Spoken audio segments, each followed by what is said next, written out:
Buenas noches, soy Percy Vilche Salvatierra y este es el episodio del lunes de Libertad Bajo Palabra. Vamos a comentar las principales incidencias del escenario político nacional e internacional y para tales fines nos acompaña en este primer segmento el analista político y director del portal Punto de Encuentro, Enrique Valderrama. Bienvenido, Enrique. Muy buenas noches, estimado Percy. Encantado de estar aquí, a tus órdenes. Muy bien.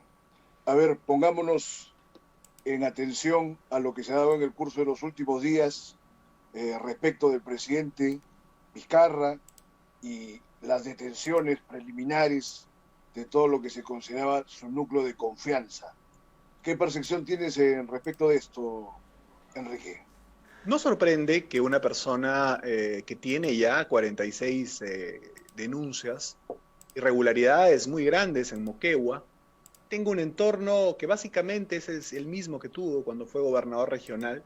No hablo solamente del entorno palaciego inmediato, sino hablo también del entorno de gestión pública, gubernamental, en Trujillo y algunos otros, que lo han venido rodeando y que probablemente también hayan estado, sin duda, tras el impulso de algunas de estas causas, de estas 46 denuncias, que seguramente tienen mucha verosimilitud. Nos sorprende porque Vizcarra es un hombre marcado por la corrupción, el tema chinchero así lo determina, y sin duda aquí ha tratado de hacer pues un festín para sus allegados, sus amiguitos, en el cual han ganado unos miles de soles del Estado sin retribuirle nada pues a todos los peruanos, porque es evidente, el señor Cisneros es una persona absolutamente incapaz de dar alguna orientación para el bien público. Por lo tanto, no me sorprende que el entorno de Vizcarra tenga las características que todos hemos conocido.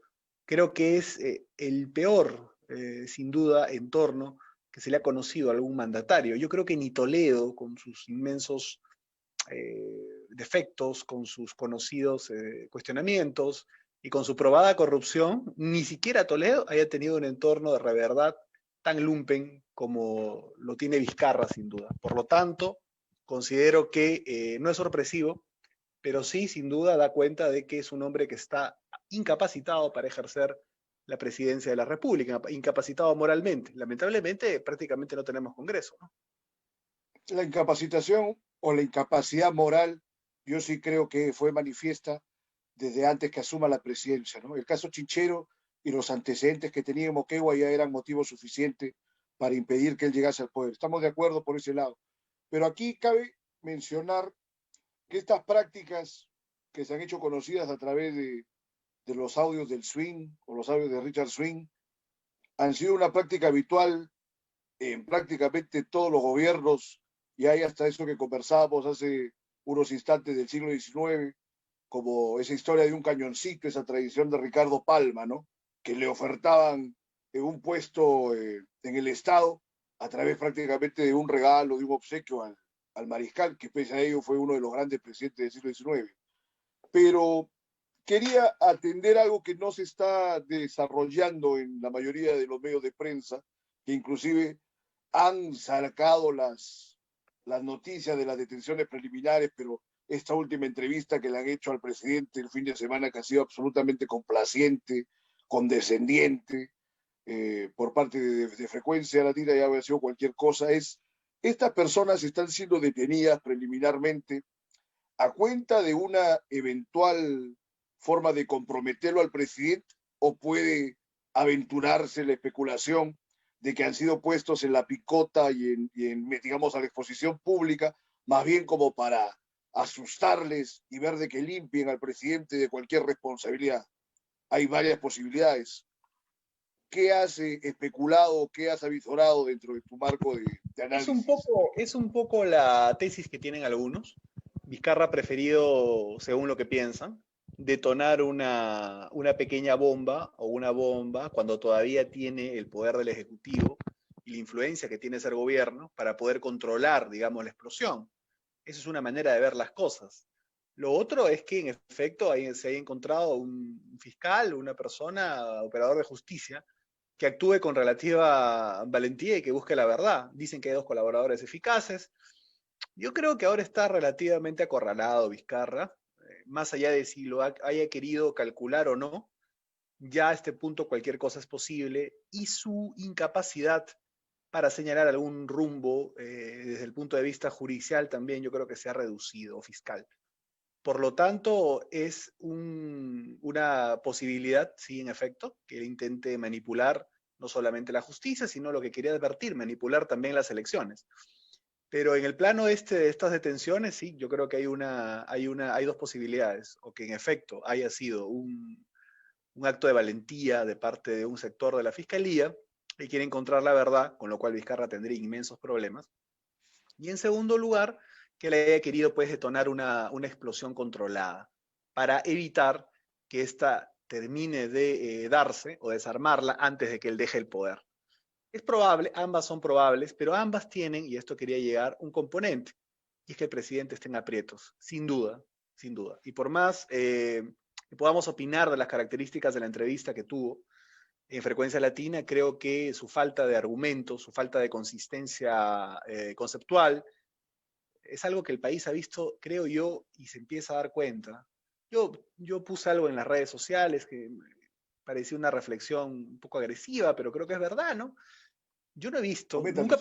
nunca pensé que fuera posible que tú pudieras conjugar una personalidad que tenga mayores rasgos de mitomanía que la de Alejandro Toledo. Y eso es bastante, era muy difícil porque Toledo prácticamente ha sido el sinónimo de la mentira en la política nacional y Vizcarra lo ha superado ampliamente. Y era muy difícil pensar que podíamos tener un presidente conceptualmente más limitado que Ollanta-Humala. Eso también era complicado. Y el día de ayer Vizcarra creo que lo ha superado ampliamente. O sea, Vizcarra es la conjunción de una mayor mitomanía que Alejandro Toledo y una menor capacidad conceptual, expositiva que la de Ollanta-Humala. Lo cual quiere decir que para todo efecto práctico tenemos un esperpento en Palacio de Gobierno, Es la suma lamentablemente. de todos los males, Y esta el presidente culpa Vizcarra. también, y hay que decirlo, Mira que esto no se perder puede esta hacer ninguna culpa, defensa ni de la misma envergadura de su cargo, de ser el primer ciudadano del país, ¿no? Es una desgracia. sí, Ya, porque eso está muy finalmente bien, las pero ya instituciones no son las que incidiremos quedan, en ¿no? ello porque la verdad que es hasta fácil hacerle bullying al presidente, sobre todo atendiendo al recurso forzado que realizó el 30 de septiembre del año pasado, que algunas pocas personas sí tuvieron la lucidez de llamarlo un golpe de Estado, ¿no? Cuando la gran mayoría de la gente supuestamente progresista o la gente que está en favor de la población, entre comillas, aplaudieron todos esos actos que a fin de cuentas, luego de un año transcurrido, no han redituado ningún efecto positivo porque el Congreso varió de nombres, pero prácticamente han seguido casi el mismo curso de acciones, ¿no? ¿Qué impresión tienes tú sobre los actos del 30 de septiembre del año pasado, Enrique? Un año después me reafirmo que fue un golpe de Estado. Un año después reafirmo que Vizcarra quebró la democracia en el Perú el 30 de septiembre del 2019. El Congreso tiene por objetivos fundamentales legislar, representar y fiscalizar. Vamos a evaluar un año después si este Parlamento, que es hijo de Vizcarra, ha cumplido mejor esas funciones que lo hacía el Congreso anterior. Este Parlamento creo que ha desmejorado la calidad de representación, es decir, sus representantes creo que tienen un nivel aún más bajo de los que ya tenían el Congreso anterior, lo cual es decir bastante. Este Congreso ha producido mejores leyes que el anterior. Yo creo que está llevando las cosas a una circunstancia populista, recogiendo seguramente algunas demandas justas de justicia social, sin duda ante el abuso de algunos esquemas de la oligarquía y de los oligopolios en el Perú, que no tienen freno, es verdad.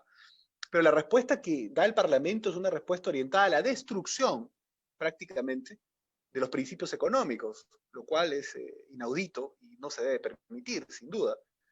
Es A decir, ver, tú para tú te has modular de fijado que alguna hoy día se ha forma. publicado la última encíclica del Papa Francisco, Fratelli Tutti, en la que ha hecho una sistemática crítica del sistema neoliberal e inclusive del libre mercado. ¿Eh? Eso, bueno, habría que revisarlo para conversarlo más en extenso. Voy a leerla en el curso de esta noche, pero te comento de que, o Duda, sea, hay una creo que necesidad en hay el una mundo entero necesidad, de cambiar pero por el supuesto, marco en el cual se estaba recuerda que yo, desenvolviendo la economía, ¿no? Claro que el Congreso, sin como tú duda, dices, duda, actúa de una manera absolutamente desprolija, sin tener consideraciones técnicas. La Comisión de Constitución que se ha visto ahora es indudablemente de las peores que han podido darse en la El historia de país, esta el país institución parlamentaria, ¿no? necesita Terrible. un discurso de cambio social. El país necesita un discurso y una propuesta técnica sustentable de cambio social en el Ajá, marco claro. democrático. En eso yo soy absolutamente radical, si quieres. Lo que sucede es que una cosa es transformar la realidad y otra cosa es destruir los principios básicos sobre los cuales se puede también reducir la pobreza o se puede sin Claro. duda también llevar progreso y desarrollo. Eso Hay es que tener evidente. consideraciones técnicas, pues claro. El voluntarismo y la política desentendida de los planes técnicos puede sonar muy bonita, pero puede terminar destruyendo un país, sin duda. Mira lo que ha pasado no una Ya ha vez, sino pasado varias varias veces. veces, para no hablar del Perú. Mira lo que sucede en Argentina, mira lo que sucede en Venezuela, más allá de los sueños bolivarianos, falsamente entendidos bolivarianos, de Chávez o del mismo Maduro. Es un manejo fiscal absolutamente irresponsable, lo que ha pasado en otros países también. Entonces, yo creo que De este acuerdo. Congreso no ha producido mejores leyes que el anterior. Y por último, la gran pregunta es, ¿este Parlamento fiscalizará o habrá fiscalizado mejor que el anterior? Yo pienso que no, porque el Congreso tenía la gran oportunidad con esta moción de vacancia sobre elementos además ampliamente justificados de demostrar a todos que ellos sí tenían la convicción de poner al Perú adelante. Pero ellos atacaron al presidente 15 horas en un debate absolutamente inservible, se dedicaron a denigrarlo para finalmente ni siquiera abstenerse, sino votar a su favor, es decir, votar en contra de la vacancia, a favor de Vizcarra. Estuvieron 15 horas insultándolo para al final votar por él. O sea, es inaudito. Ya su falta de coherencia creo que rozó los límites permitidos por cualquier tipo de esperanza o de fijación popular, con lo que igual yo creo que este Parlamento no va a tener arresto político para decidir algunas cosas, como la elección de los miembros del Tribunal Constitucional, y menos para realmente fiscalizar a un ejecutivo que ha quedado suelto en plaza. Sin duda, un Vizcarra desangrándose, sí, pero prácticamente sin oposición. Es decir, le han dado un golpe duro, sí, pero a la vez ellos se han suicidado. Esto es un congreso zombie. Ha habido una autodisolución del Parlamento para todo efecto práctico. Por lo tanto, si uno Y lo mira peor es que no los se hechos, superó la crisis que había entre los dos poderes del Estado, que para nada, supuestamente será el motivo por el cual Vizcarra estaba disolviendo al Congreso anterior. Entonces por no ha eso, habido ningún propósito de enmienda por ninguno de los dos lados. el balance es negativo y estoy seguro que, como todos aquellos que quebraron el orden constitucional, el destino que le espera a Vizcarra no va a ser sin duda promisorio. Intentará algunas maniobras finales por excusándose quizás en una segunda ola cada vez menos probable en términos de que esto no es Europa, porque yo creo que aquí lo que ha habido sí es un contagio masivo, no como en Europa, que en algún momento lo controlaron, y por eso ahora hablan de un segundo brote. Yo creo que en Perú ha habido un descontrol total y muchos especialistas hablan de que ha habido ya, existe ya inmunidad de rebaño. Muchos especialistas han señalado, hace ya un mes aproximadamente, que en Lima hay alrededor de 40% de personas que ya habrían tenido, desarrollando síntomas o no, el COVID-19. Por lo tanto, estamos también cerca de lograr una cierta inmunidad de rebaño. Por lo tanto, va a ser muy difícil que cojan esa excusa para poder cancelar las elecciones. Y por lo tanto, lo único que le va a quedar es tratar de orientar los recursos públicos y su alianza de los poderes conjugados para poder elegir a un nuevo títere, a una nueva marioneta. Yo creo que el día de hoy, el candidato de Vizcarra es George Forsyth, al día de hoy. Claro. Cumple absolutamente todos los requisitos para ser elegido, ¿no? No tiene mayor convicción ni una ideología ubicable, no tiene programa, no tiene equipo técnico, no tiene un partido. Le ha No tiene comprado el ideas. partido al pastor Lai, que lamentablemente termina su vida política en una maniobra absolutamente innoble que lo desmerece completamente. Y evidentemente no es capaz de articular pues siquiera 3 o 4 ideas, ¿no? No A es, ver, no a es ver. curioso que esté primero en las encuestas y se esté negando a dar entrevistas, ¿no? Bueno, No parece es, que va a no estar es en un casual. programa de espectáculos en Magali. Seguramente, seguramente. Ojalá que se sometiera siquiera a los periodistas pro gobierno de algunos canales, ¿no? Pero estoy seguro que ni siquiera podría salir Tú adelante en una sabes que entrevista. ninguna de las personas que están involucradas en las esferas políticas que tienen un llamado popular, entre comillas, se van a presentar a conversar con periodistas o con gente informada porque no van a durar ni un asalto, ¿no? Pero bueno, ya que estábamos hablando de Forsyth, que también es un personaje al que es muy fácil hacerle bullying, hablemos de todo el resto de candidatos y del panorama electoral Por supuesto. reciente y de las coaliciones que se están dando en los partidos políticos, Enrique. Mira, yo lo que he Adelante. visto es un partido morado con ánimo de enmienda vizcarrista, es decir, tratando de demostrarle al establishment, a Vizcarra, a los poderes conjugados que sostienen al moqueguano, que ellos son realmente el verdadero proyecto de la continuidad. Hay una lucha absolutamente degradante, patética, vergonzosa, entre Forsyth, como ya dije, ya describí, y este partido morado y Julio Guzmán. Están prácticamente en una pelea en lodo para ver quién es el candidato del gobierno, ¿no? Quién se entrega más a los intereses de Palacio de Gobierno y los poderes fácticos que sostienen al actual presidente. No es por lo tanto casual que Flor Pablo y Montenegro se hayan inscrito al Partido Morado. No es Claro. casualidad. Eso está, prácticamente va en una dirección y el mensaje es, esta va a ser nuestra carroza. Y sin duda yo te garantizo de que si avanzados los plazos, las semanas, los días, etcétera, y descubren que Guzmán al final no es la persona adecuada para que sea el candidato del Partido Morado, no van a tener ningún problema, muy probablemente varios de ellos, en crucificarlo y luego descartarlo y desecharlo y buscarse otro candidato, ¿no? Y que de repente sea invitado a candidatear o algo parecido, otra figura, ¿no? No sé Claro, si no es tiene posible ninguna clase que de problema por ese lado.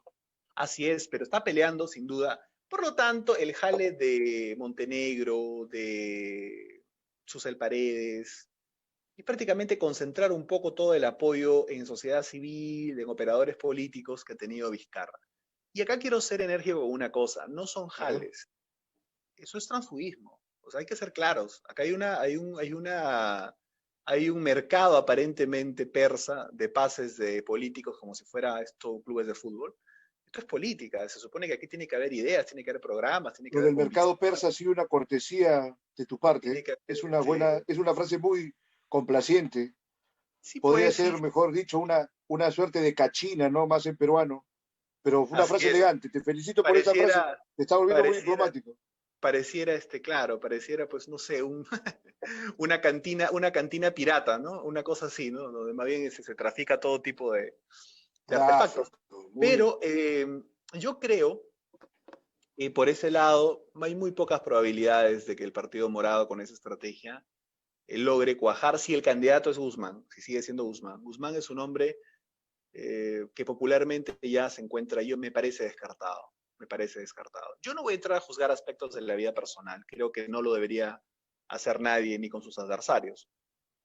Lo que sucedió terminó orientando a que la gente, con justicia o sin ella, lo mire muy mal, desconfíe de él, lo vea como un tipo cobarde.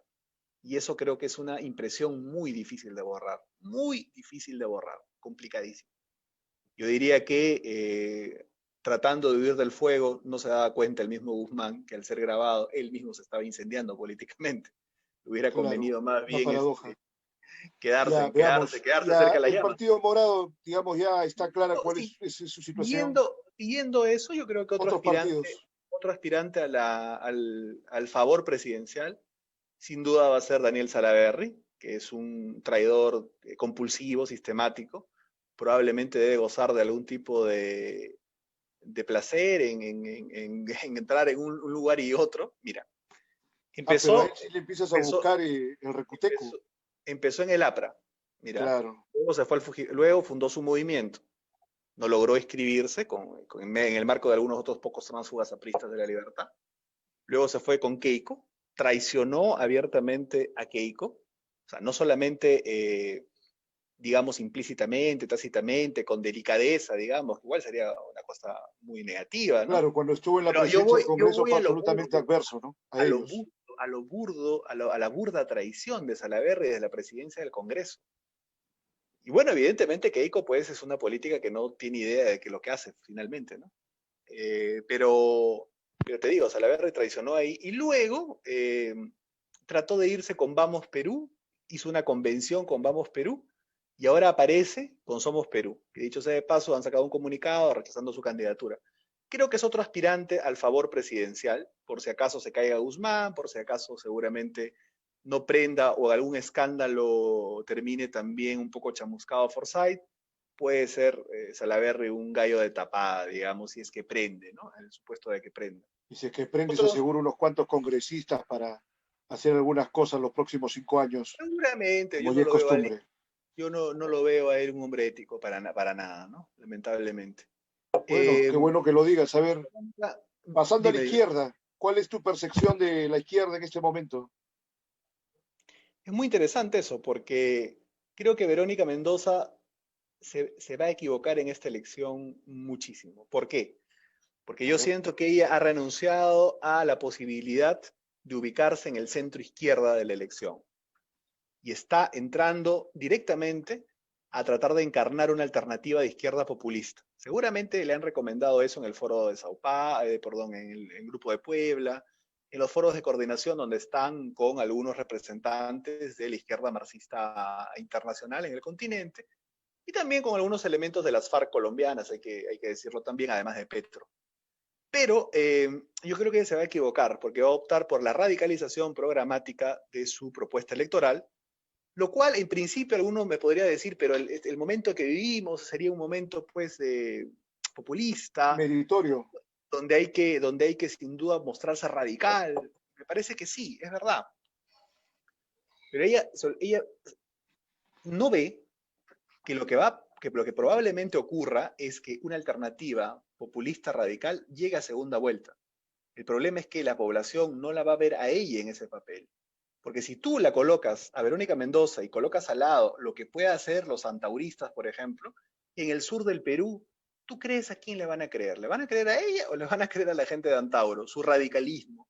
Le van a creer a la gente de Antauro, definitivamente. Y ahí ella va a perder el sur. Y en eso, sin duda, va a tener un traspié. Y ha descuidado, sin duda, su inserción dentro de la clase media tradicional y otros sectores, con lo cual le veo muy pocas posibilidades. Dentro del espectro que podrán jugar a la radicalización, yo creo que el grupo de Antauro tiene un activo político muy importante. Yo quería hacer una reflexión contigo, que es la siguiente. El Adelante. FREPAP, el FREPAP y los antauristas, ¿con cuánto llegaron más o menos al Congreso? Entre los dos habrán sumado 14-15%, más o menos, ¿cierto? Ok, muy Más bien. o menos. Ok. En el peor de los casos, creyéndole a las encuestas o creyéndole a medias a las encuestas tradicionales, que creo que no son serias, dado en este contexto el hecho de que estamos en una pandemia, la mayoría de gente aún sigue guardada, etc. Yo no creo que menos del 35% de la población haya estado a favor de la vacancia. Es decir, yo no puedo creer que ni siquiera el 30 o 35% de los ciudadanos del Perú hayan estado a favor de la vacancia. De todas maneras, ha habido un 30-35%. ¿Y qué ha pasado? Que todos los grupos que se mostraron horas hablando a favor de la vacancia terminaron votando en contra de ella. Y los únicos que han votado a favor de la vacancia son el FREPAP y son Antauro. Por lo tanto, el capital que tenían de 14-15%, hoy día tranquilamente podría ensancharse a toda esa masa de 30-35% descontenta que estaba a favor de la vacancia y que los torpes de los otros movimientos que hablaron a favor de la vacancia y luego votaron en contra, defraudaron. Le han dejado un espacio el doble de grande del que tenía A los insatisfechos. la perspectiva radical. Imagínate tú que se alíen. Yo no digo que fuera posible, pero imagínate una eventual alianza del FREPAP con Antauro. ¿Cómo sería esa suma en la perspectiva agrícola, por ejemplo, rural, más el sur del Perú? Sería muy Un peligroso, totalitarismo embrutecedor, pero tranquilamente. que podría llegar a segunda vuelta, ¿o no? Tranquilamente. Pero el riesgo es que inclusive que podría voltearse todo. Es que eso es lo que no están pensando algunas élites. Yo veo a muchas élites jugando a, bueno, no importa que aparezca un cuco y en segunda vuelta le ganamos igualito. Claro, eso es lo que han hecho con Ya Muñoz. el clima político que se vive por el curso de esta pandemia deja de lado ese tipo de ecuación. Al contrario, debería Exactamente, uno prever eso. exactamente, exactamente. Yo creo que hay que evitar que una alternativa que impugne los principios democráticos pueda llegar a segunda vuelta. Yo creo que el Es cambio social. interesante ya que hablemos de los Creo que principios democráticos hay para hacer una reformas básicas que hacer. reflexión, dada tu experiencia partidaria de tantos años. La democracia tiene dos elementos que son aspectos del respeto a los derechos humanos y por otro lado todo lo que implica la idea de la alternancia de gobierno, en la participación del pueblo en la toma de decisiones, digamos lo que en teoría se puede documentar como democracia, gobierno del pueblo. En el curso de los últimos 20 años, desde que se execró a Alberto Fujimori de la presidencia del país, se han sucedido gobierno tras gobierno, aparentemente democráticos, aparentemente con unos grandes estándares de crecimiento económico y de rentabilidades a nivel internacional, pero a nivel de la población nunca como hoy se ha visto absolutamente tan desprotegida y tan inerme respecto de las decisiones que afectan su vida. Entonces yo particularmente veo de que acá es una democracia solamente aparente, ¿no? No lo que dicen los marxistas de que es una democracia burguesa, porque no me viene el cuento de ver que la clase media o el proletariado, sino en general a nivel de la población no tiene mayor disposición para actuar en las decisiones que acaban afectando su vida. La pandemia los ha tenido a todos o a la mayoría de la gente que ha podido encerrar en sus casas con acciones que han hecho lo que ha querido por parte del gobierno y de un Congreso que ya lo hemos conversado que son de lo peor. Entonces, ¿tú cómo ves que se puede gestar una genuina forma democrática en un país como el nuestro, que llega al bicentenario este año que viene, sin ninguna posibilidad de marcar un hito? Es más, yo en el plano más pesimista digo que de 2021 al 2026 lo único que hay que hacer es trabajar para que un verdadero movimiento nuevo pueda hacerse cargo del país. ¿Qué impresión tienes al respecto, Enrique, como para ir finalizando por hoy? Adelante. Mira, Percy, yo creo lo siguiente. Considero que las élites políticas han abandonado el contenido social de la democracia, tanto las que han gobernado el Ejecutivo en estos dos últimos periodos como las que han dominado el Parlamento también en estos últimos años. Y por lo tanto, lo que ha habido es un fenómeno en el cual existe democracia formal, pero de alguna forma está vacía en su contenido social. Para acometer esta tarea, yo creo fundamental que tenemos que tener dos grandes propuestas y una consideración importante de responsabilidad. Y las dos grandes propuestas, la primera es enarbolar con decisión y con convicción la lucha a favor de los ciudadanos, es decir, la lucha contra el abuso de la posición de dominio de los oligopolios en el Perú, que me parece fundamental. Basta del abuso de la banca en el Perú, basta del abuso de los laboratorios, basta del abuso del duopolio en el combustible, basta del abuso de las aseguradoras, basta del abuso, sin duda, del oligopolio también de la construcción en el Perú, que hasta tiene nombre, el Club de la Construcción. Eso como primer punto. Y como segundo punto básico La y CONFIEP fundamental, también. la construcción de la agenda social. Evidentemente existen empresas que forman parte de estos conglomerados, que generan sin Claro. duda abusos, y justamente eso es lo que hay que arreglar, eso es lo que hay que normar. Y no estamos hablando de una perspectiva comunista, al contrario. No, En no, no. Estados Unidos mismo hablaban de que hay que cuidarnos de los tiranos políticos, pero también de los tiranos económicos. El libre mercado de la verdad genera la posibilidad de que puedan entrar nuevos jugadores. Acá han Es el cerrado tema de la algunos espacios regulación para que estatal, ¿no? Que no se puede no dejar de entren nuevos lado, claro. jugadores. Creo que el Estado tiene que reivindicar con firmeza su rol regulador en este caso. Y eso forma parte, sin duda, del Estado social de mercado. No estamos inventando absolutamente nada. Son los fines Es del una Estado en perspectiva general, sino para qué existe, claro. absolutamente válida. Y en segundo punto, la construcción de la agenda social en el país. Creo que los movimientos auténticamente democráticos y republicanos tenemos que pensar cuál es la agenda social a resolver en el Perú. La agenda social de las MIPES formales, de los emprendedores informales, de los mineros informales, del agro en el Perú, de los pescadores artesanales, de la gente que trabaja en construcción y hoy no tiene empleo, del transporte menor, taxistas, mototaxistas, motos lineales, cuáles son las 3 propuestas disruptivas para todos estos sectores, de las mujeres sin duda también, una agenda ambiental, social, evidentemente.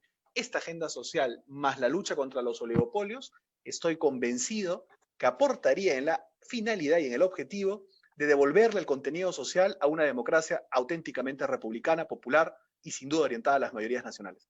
¿Y qué es lo que nos hace falta? Eso ha sido un muy buen comentario, Enrique, para finalizar por hoy nuestra conversación. Seguiremos en contacto para seguir esclareciendo varios puntos turbios del panorama nacional. Ha sido un gusto tenerte en el programa hoy día. Muchas gracias, Percy. Muchas gracias. Pasamos entonces a conversar.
Que te calcula 10 y 10, ¿ya?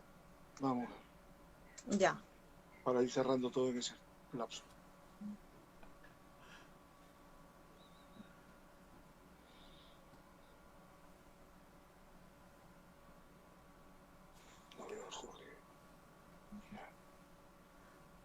Buenas noches. Soy Percivite Salvatierra y en este segundo bloque final del episodio de lunes de Libertad Bajo Palabra vamos a conversar con la periodista Ketty Vázquez, que ha conducido varios programas en el ámbito político por varios años. Bienvenida, Ketty. Muchas gracias, Percy. Un saludo fraterno a toda la audiencia de Libertad Bajo Palabra. Buenas noches a todos. Muy amable. Vamos a ver, ¿cuáles son tus percepciones acerca de esta coyuntura? La coyuntura política tan ajetreada siempre. Días bastante complicados para todos los peruanos. Pues, tenemos a cuestas el tema de la pandemia, todo el sistema de salud resquebrajado, pero que de a poquito vamos viendo que se va encaminando.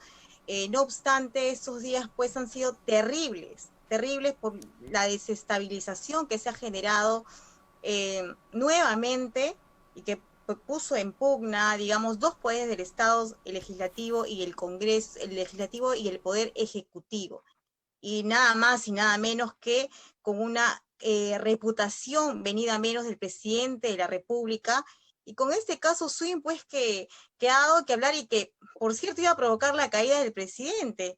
Lamentablemente para todos los peruanos, vernos involucrados en situaciones de esta naturaleza no hace más que perjudicar el avance del país y en lo que realmente se deben enfocar las autoridades, que es el trabajo de reconstruir ¿no es cierto? La situación de salud, la gente está ahorita viendo el tema del desempleo, el tema de la economía, la salud, que son temas prioritarios que deben ser atendidos por las autoridades. En tanto, pues, esperemos que el gobierno se ponga de acuerdo con el legislativo. Ya ha habido una reunión entre el presidente del Congreso, señor Merino, y el presidente Vizcarra, y esperemos que eso continúe, porque es lo que necesitamos en este momento, Percy. Muy bien. Ahora, previo a este tema, te había convocado para estudiar el hecho de estos actos forzosos o de estos golpes de Estado que mucha gente los ha dejado pasar en el curso de nuestra historia reciente. El 30 de septiembre ya hemos venido desarrollando la idea de que se desarrolló un golpe de Estado light o un golpe de Estado soft. El 5 de abril del 92, pese a las grandes mayorías que aclamaron ese acto, fue también un acto golpista y nefasto para todos sus efectos, no solamente por irrumpir contra el orden constitucional, sino por irrumpir contra todo lo que había establecido la Constitución anterior y llevarnos a un escenario que hasta ahora lamentamos, ¿no? Y hace unos días, 3 de octubre, se conmemoraron los 52 años del golpe de Estado de Velasco Alvarado. Un golpe de Estado que fue realizado por las Fuerzas Armadas, pero que tuvo, pese a su naturaleza ignominiosa, algunas consecuencias más o menos positivas para la gente, como el caso de la reforma agraria. A ver, por favor, y creo que fue uno de los activos más importantes, que coincido contigo, Percy, en que fue uno de los activos más importantes que ha dejado el gobierno de la dictadura del general Juan Velasco Alvarado. Bien lo has dicho, se ha conmemorado los 52 años de este golpe de Estado, pero ahí viene el tema de la polémica, surge la polémica sobre si realmente el 30 de septiembre fue o no un golpe de Estado. Tú lo denominas un golpe de Estado light, pero creo que veamos la naturaleza jurídica de esto, porque ya el Tribunal Constitucional se pronunció sobre este tema y ya creo que es un caso cerrado. Votaron no a favor, porque a el Tribunal respaldar. Constitucional no es infalible, ¿no? Claro, no es infalible, pero ya existe, pues ya existe el máximo ente justamente que evalúa el tema de la Constitución, que es el tribunal, ya dio una respuesta sobre este caso, y denominarlo golpe de Estado, creo que más que el término tácito es una subjetividad o es una percepción con la que la gente se ha quedado. Mucha gente se ha quedado Muy con poca esa. gente he visto que lo llamen golpe de Estado, Ketty. Pocos analistas he visto que firmen más bien que ha sido un golpe de Estado en lo del 30 de septiembre. Muy contados son y, bueno, en general valiosos todos Ha los que sido lo han la hecho porque era minoría. una posición disruptiva. Pero recordemos, Percy, también que pues este golpe de Estado encubierto al que tú señalas, de alguna u otra manera ha tenido una connotación distinta a lo que sucedió con Alberto Fujimori en 1992 o con el caso del 3 de octubre de 1968, porque Claro, hay si muchas vemos las diferencias. incidencias, no hay punto de comparación en ninguno de los tres casos. Y además que no ha tenido ningún efecto práctico positivo porque la contraposición contra el Congreso, que era obstruccionista la vez pasada, lo ha seguido siendo hasta la fecha, y no solo por la mala o la pésima calidad de los integrantes del Congreso, sino por una falta de muñeca del presidente para poder llegar a acuerdos como lo realizan las personas de bien, ¿no? Que es conversando y pactando algunas cosas en beneficio de las mayorías. Es un tema espinoso ese. Polémico, bastante polémico, pero recordemos también a la audiencia que en qué circunstancias se genera esta situación, esta pugna, por el poder y entre, no, yo decido el Ejecutivo, no, nosotros somos mayoría en el Congreso, la mayoría parlamentaria era del Fujimorismo, ¿es cierto? El tema del obstruccionismo, entre comillas, siempre fue una constante del Ejecutivo para realmente no ejercer el poder que tenía que respecto a las políticas públicas. Hay muchísimos temas que se han quedado en el tintán, digamos, allí esperando para que se puedan solucionar temas que realmente le interesa a la gente. Creo que han sido, ya se va a cumplir, porque estamos a 7 meses de que cumple el mandato del señor Vizcarra como presidente de la República. Sin embargo, los avances respecto a materias de salud, educación, infraestructura, han sido realmente pobres. Y creo que desde la administración del expresidente, el señor Pedro Pablo Kuczynski, y hasta ahora ha sido un retroceso enorme para el Perú. Ha sido un Kuczynski tampoco retroceso la tenía tan absoluto. clara, ¿no? Pero indudablemente, ya que la administración de Vizcarra es de las peores que hemos podido padecer, además que Bueno, se suma, por supuesto, lo de la pandemia, y ha sido pues como una suma de todas las calamidades, ¿no? Como si hubieran caído las 7 plagas sobre el país. Claro, esto es terrible.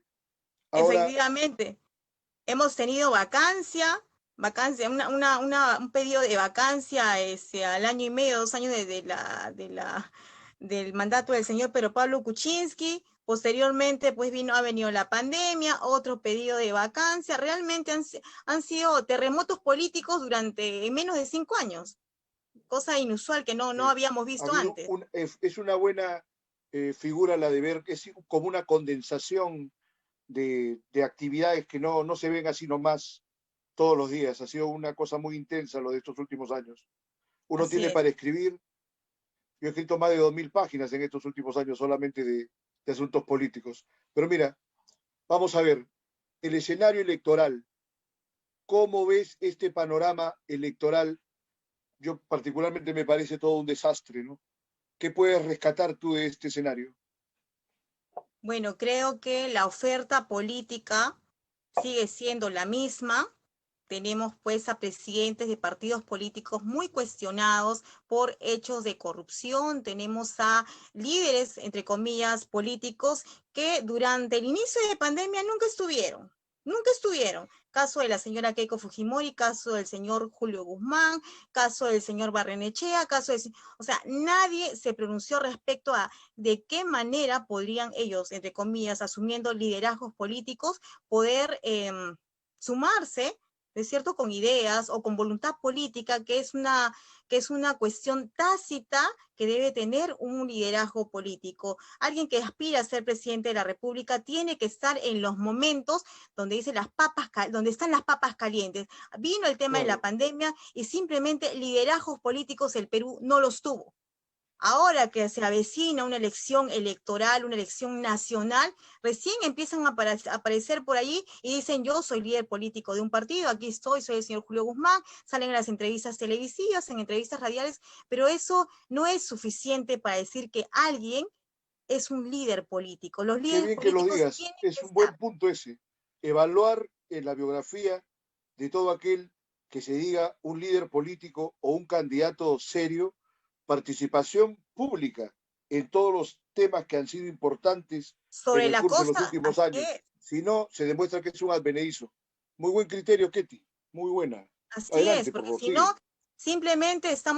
simplemente estamos nosotros, siempre vamos a estar sometidos al oportunismo político, y creo que ya de eso hemos tenido y bastante. Entonces creo que es una circunstancia en la que demanda una mayor eh, participación ciudadana, en el sentido de estar más informados, de ver un poco más quién es el que podría ser el nuevo presidente de la República. Creo que este es un escenario en el que tenemos candidatos longevos. Todos el señor Hernando de Soto, que ya ha anunciado una precandidatura, el próximo año va a tener 80 años. Tenemos al señor Sillonis, que tiene 77 años. El próximo año tendría 78. Por ahí tenemos a ver a otro personaje. Bueno, el señor Julio Guzmán aparentemente no postularía, no sabemos todavía, no está definida la cosa en el Partido Morado, pero creo que no le haría favor a su partido si postula, porque está con una reputación y una imagen política venida a menos. Entonces, en ese caso todavía está dudoso el tema, pero por ahí ya tenemos, pues, se sumaron otros como Roque Benavides, también otro señor que tiene más de 75 años. Entonces, no hay ¿Cuál mucha es el oferta problema con la política. edad de esos candidatos? Que yo les Yo veo creo a que nivel es personal un montón, pero a ver cómo es el tema de esa longevidad. Coméntanos tu crítica por Yo ese creo lado. que también es algo en el que los electores debemos tomar muy en cuenta ese tema, porque este tema también surgió a propósito de la elección del 2016. Recordemos que se habló mucho del tema de la edad de Pedro Pablo Kuczynski, 77 años de edad. Entonces, se ha demostrado, y creo que no debemos cometer el mismo error.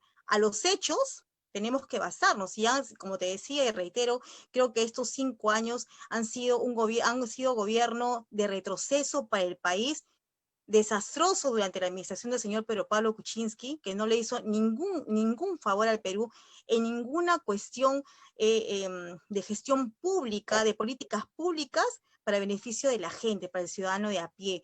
Entonces, nos dimos cuenta, muchos de los peruanos, creo más de 30 millones de peruanos a todas luces, que el señor PPK a sus 77 años no tenía las condiciones físicas ni mentales, porque era una locura ver a un presidente de la República haciendo gimnasia, ¿no es cierto?, en Palacio de Gobierno. O sea, además, el premier, el señor Zavala, era pues aparentemente el presidente de la sombra junto con la señora Mercedes Arauz. O sea, ya tenemos un precedente reciente de un presidente que a los 77 años no dio la talla para gobernar un país. Un país como el Yo Perú creo es que un... la edad no es un factor tan grave. Es interesante lo que me comentas, le voy a prestar la atención que se merece, sí, pero ¿sabes qué es más grave en estos personajes?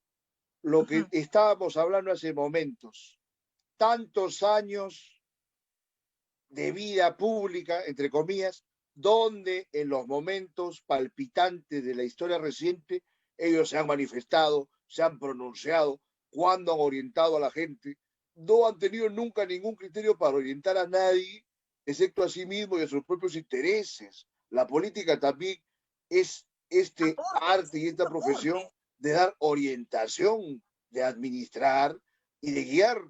Acá no se suele hablar ni de nación, pero la política es guiar a una nación. Acá tenemos que construirla primero, está todo en proceso y es verdaderamente un embrollo, ¿no?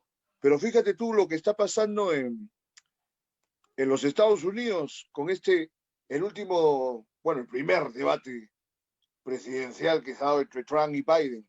¿Qué impresión tienes de ver al respecto como para ir enfocándonos en otro escenario electoral?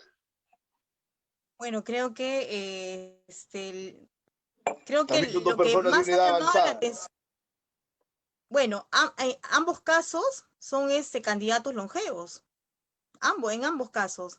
Biden un Una poquito, especie de gerontocracia de unos años nuevo. menos, pero bueno, creo que todo el tema del debate finalmente se ha centrado, al menos en los medios de comunicación y la opinión pública, sobre el estado de salud del señor Donald Trump. O sea, lo que debió ser el tema de atención, el tema del debate, pues se torna pues ahora con el tema de salud y ya nadie habla del debate. O sea, todo se ha ceñido a la salud, al estado de salud del señor Donald Trump. No sé si Además que eso fue para un él va a ser debate en el cual ventajoso o llovieron desventajoso. improperios y unas maneras no tan ordenadas de referirse al contendor, pero bueno, ya son cosas Pero es de los parte de la gringos, ¿no? personalidad también de Donald Trump, no Sí, sí, sorprende, sí. ¿no? No sorprende, es Tienen parte de maneras su menos personalidad, diplomáticas, menos cortesanas que la de los peruanos, ¿no? Que siempre han sido así es. bastante modosos, por no decir hipócritas, a la hora de lo que debieran ser las grandes confrontaciones que hace tiempo que se merece el pueblo para esclarecer quién es quién en el escenario público. Pero creo Kitty, que también ha hay un sido un tema, cálculo, ¿ah? sí, Creo que ha sido un adelante, cálculo político de Donald a Trump. ver Creo que ha cómo, sido un cálculo cuéntanos, político. Creo que ha sido un ¿de qué cálculo manera? político de Donald Trump y probablemente le dé ciertos resultados, porque ya estuvo en una contienda anterior y utilizó ciertos argumentos muy parecidos a los de ahora. Ya, correcto.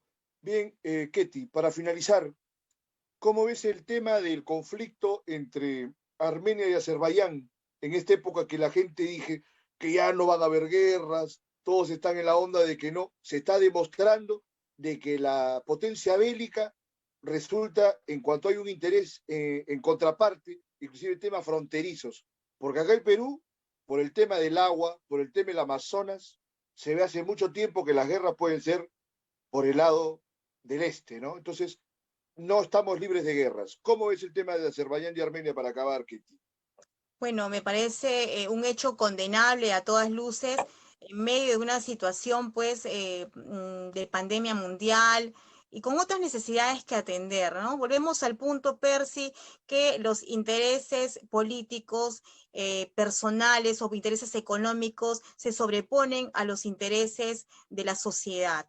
Entonces, esta guerra entre Armenia y Azerbaiyán merece todo nuestro repudio, y creo que eso tiene para rato, es un conflicto que tiene para rato, porque al menos del lado de Azerbaiyán no tiene ninguna intención de poner las armas hasta que logren el cometido de desalojar, ¿no es cierto?, de su territorio, a lo que ellos llaman su territorio, a las tropas de Armenia.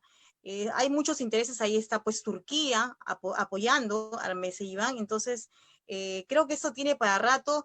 En tanto ya también hubo el pronunciamiento de ese grupo del grupo de las tres potencias, han firmado un acuerdo llamando al diálogo, a la negociación. Está Francia, Estados Unidos, entonces, incluso hace poco también la canciller alemana Angela Merkel se ha pronunciado justamente para poner paños fríos, pero mientras no exista voluntad de los líderes políticos, de los presidentes de ambos países, creo que este conflicto tiene para rato. O sea, no veo una solución inmediata. ¿Y sabes qué es lo peor? Que a la gente le ha llamado un poco la atención lo de Armenia y Azerbaiyán y se olvidan de tantos otros miles de conflictos que existen en el mundo, sobre todo la situación de Palestina o de la Franja de Gaza, que continuamente es bombardeada por Israel ante la vista, paciencia y el silencio de medio mundo. Pero así están las cosas en un mundo en el que hay cada vez más información, pero menos selectividad de contenidos. Ketty, ha sido un gusto Así es. tenerte en el programa el día de hoy. Espero Igual, que podamos Percy. seguir conversando próximamente. Seguramente, seguramente. Gracias a ti, Percy, y bueno, gracias también a toda la audiencia que debe estar enganchada el día de hoy a tu programa. Seguramente en otras ocasiones podemos hablar y extendernos un poco más sobre la situación de la coyuntura electoral nacional, porque viene muchas cosas que seguramente iremos comentando más adelante. Así Gracias. es, se viene un escenario tremendo. Eso ha sido todo por Gracias. hoy. Libertad bajo palabra. Ya nos vemos el jueves con nuevos temas e invitados. Buenas noches.